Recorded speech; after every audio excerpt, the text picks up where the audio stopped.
But anyone who's dealt with a social media company for tech support will have PTSD from this experience. Right. And Substack is the most bizarre because there's not a lot of kids congregating on Substack.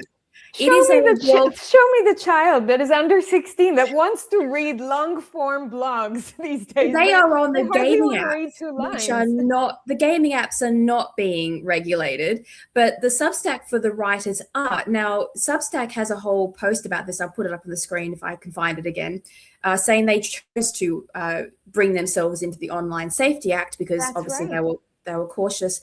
But my question is it about children or is it about politics? And to do that, to answer that question, let's go back to the start.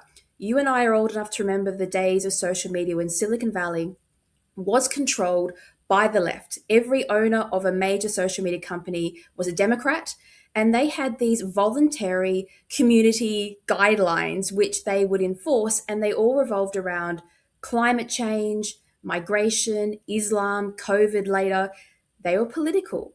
Do you think that this censorship started as a political statement? I'm pretty sure of it, and not because it's just my opinion. That is my opinion, but then when I do my work, I want to verify what I'm checking. And so one of the organizations that I follow up closely is the United Nations. And the United Nations 3 years ago have launched, they've launched many papers around this topic throughout the years, but one of the documents that they've launched in 2023 ties in the United Nations Agenda 2030 and its implementation to the problem, they call it the problem, that we have today in the world, which is the integrity of information online.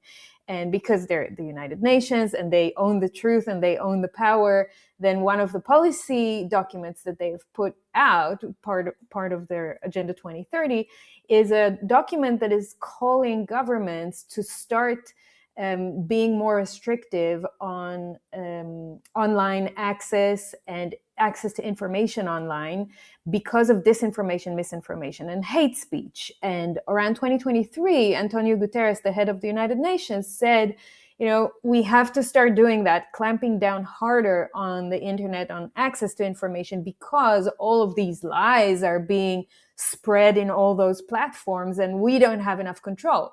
The spread of hatred and lies online is causing grave harm to our world. Yeah, lies. And you can see, and there's a blog post I wrote about that document and about his speech about it, that he blames the unsuccessful achievement of the Sustainable Development Goals, which are part of Agenda 2030, to the misinformation, disinformation, and hate speech online. It's not because, they're at fault because they're putting ignorant and crazy policy out there that no one can actually implement in real life, but because of lies that are being told online, this is not working.